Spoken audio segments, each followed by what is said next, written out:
A ship's life is either short and fraught with adventure or long and distinguished before being taken to the scrap pile. For the Italian Giulio Cesare, it would sit somewhere between, for this ship had seen war and combat yet sunk suddenly, right when it appeared to be entering retirement.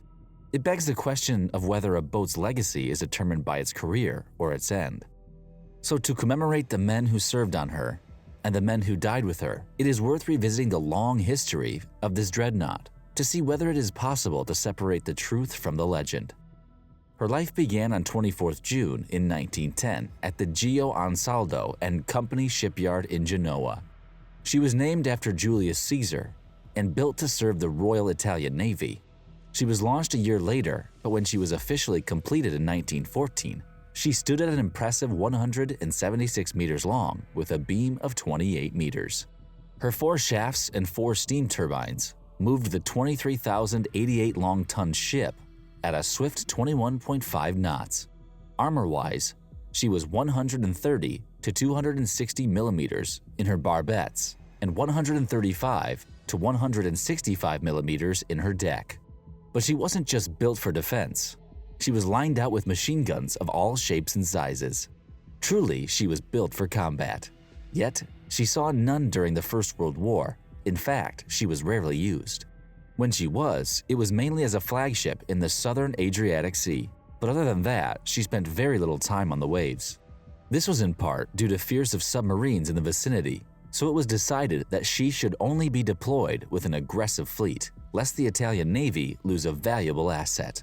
That's why her early life consists mainly of supporting operations, with a notable entry being the Corfu incident in 1923, a diplomatic and military crisis between Italy and Greece. She was quickly pulled out of the reserve and turned into a gunnery training ship. But once the Corfu incident was over, it was time to go for the harbor, where she was reconstructed between 1933 and 1937. She was rebuilt with more powerful guns, additional armor, and even beefier engines in between.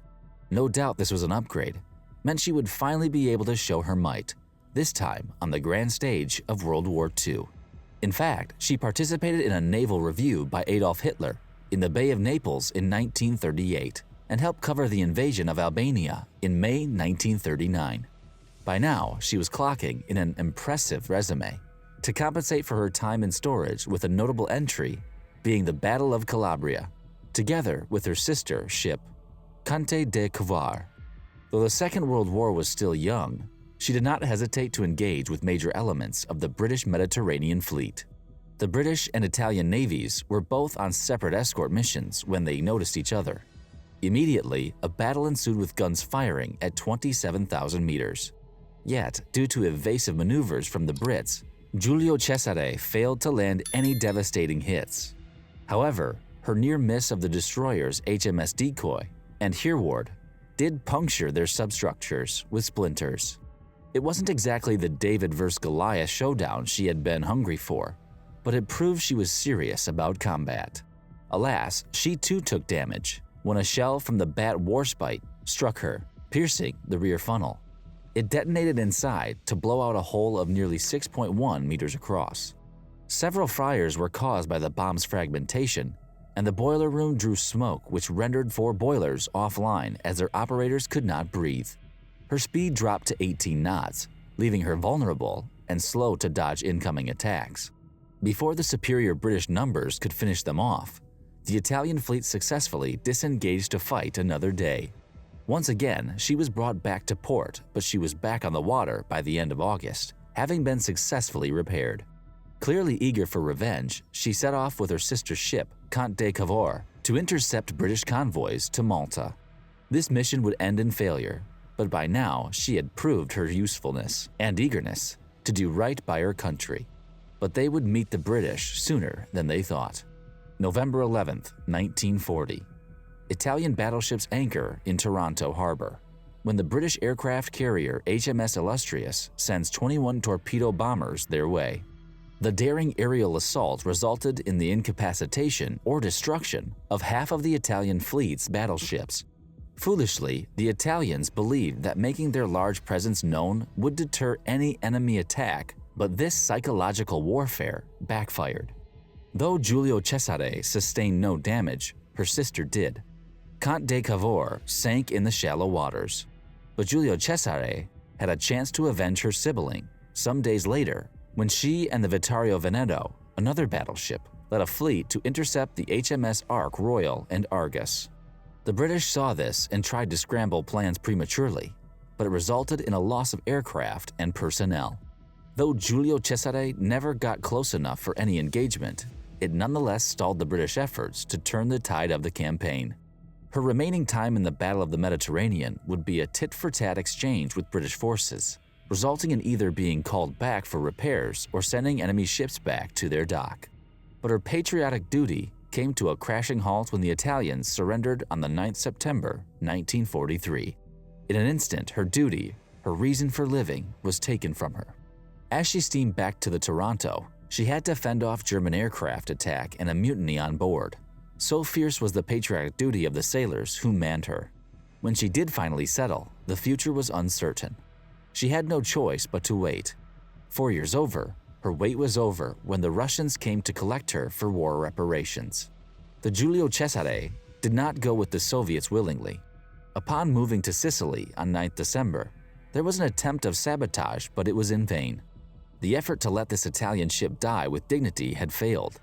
Now, she was to be stripped not just of her nationality, but her identity.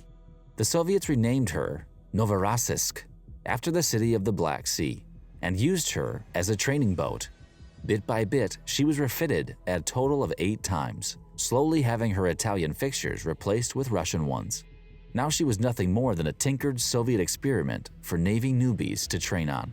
And so she endured this humiliation for many years until 1955 when, sometime between the night hours of the 28th or 29th of October, an explosion ripped a 4x14 wide hole in her forecastle. The flooding was immediate and immense and could not be controlled.